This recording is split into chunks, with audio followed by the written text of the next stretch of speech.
Alright, time to get into the last class, or pretty much the one that has daddy issues. The good old Warlock.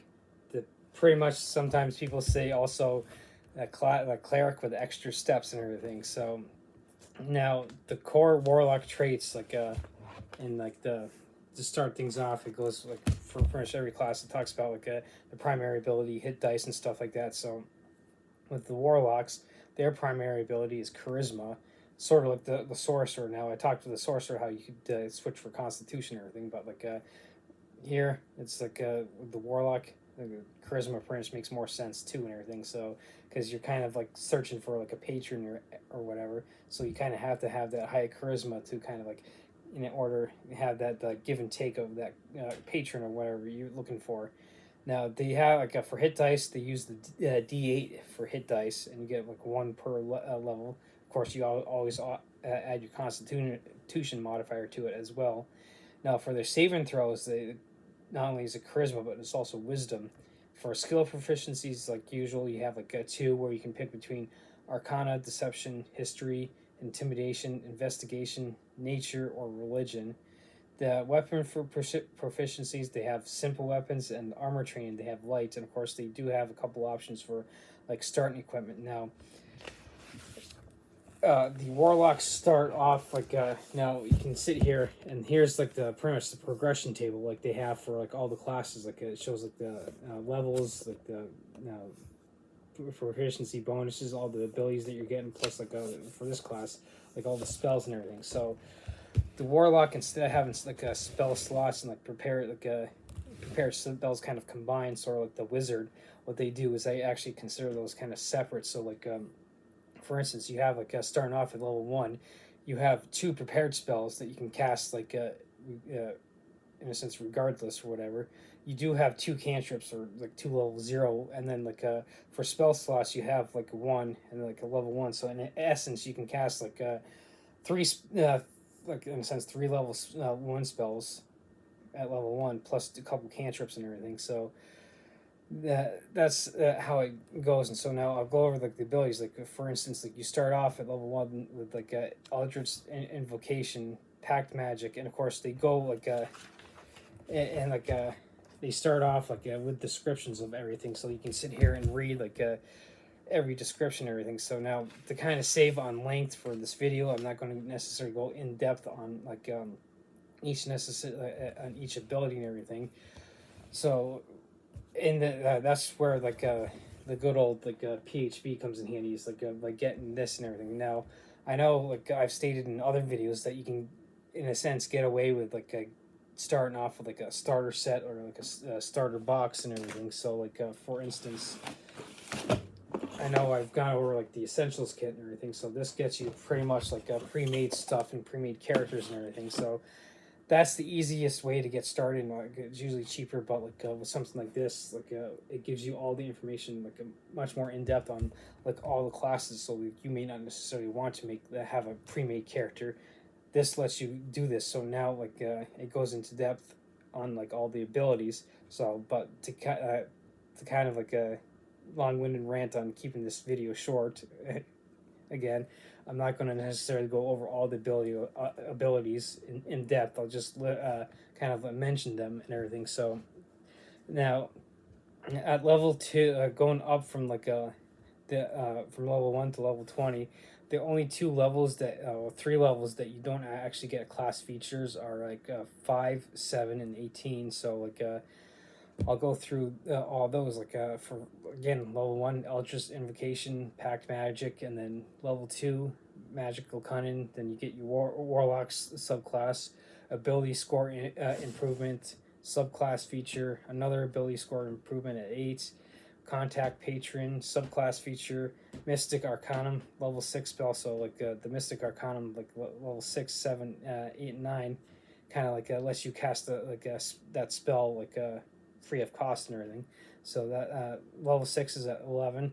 Ability score improvement, Mystic Arcana level 7, subclass feature, Mystic Arcanum level 8, ability score improvement. 17, you get the Mystic Arcanum level 9 spell, and then 19 and 20 you get Epic Boon and Eldritch Master. So Now, cantrips kind of like you don't get too many because like you start off with two, and then you get another one at level 5, and then at level 11 you get like a fourth one, and then you pretty much are topped off at 4 cantrips for the warlock. Now the prepared spells, like you go start off at 2, but then by the time you get up to level 20 you have 15 spells, and of course like they warlocks only pretty much have like 1 to 5, but you do have like the Mystic Arcanum that lets you cast like a 6th, 7th, 8th, and 9th level spell and everything. So, in a sense, like what like the Warlock lacks in getting up to like the higher like magical spell casting abilities, like from level 6 to 9, like the Wizard, they make up for it in like having like more prepared spells, like with the 15 at level 20. They have the 4 spell slots that they can cast. So there's like 19 spells right there.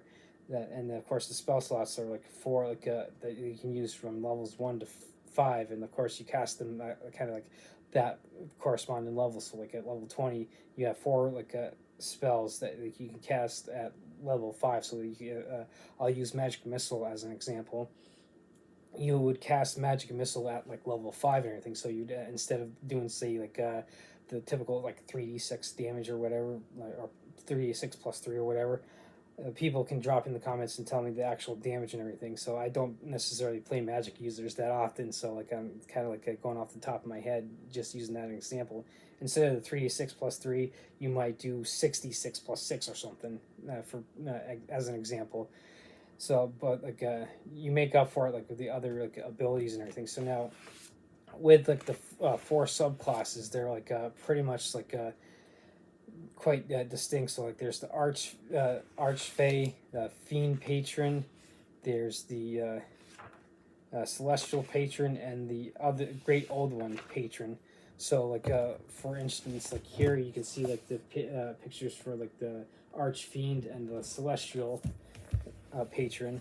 So like Archfiend, Archfey would be something from like you could in a sense like the Feywild or something. Celestial would be like an angel or type of deal from like the good realm. So like you could warlocks stereotypically get that like evil vibe because of the pact they made with like demons and devils and stuff, which is pretty much like the Fiend Patron subclass.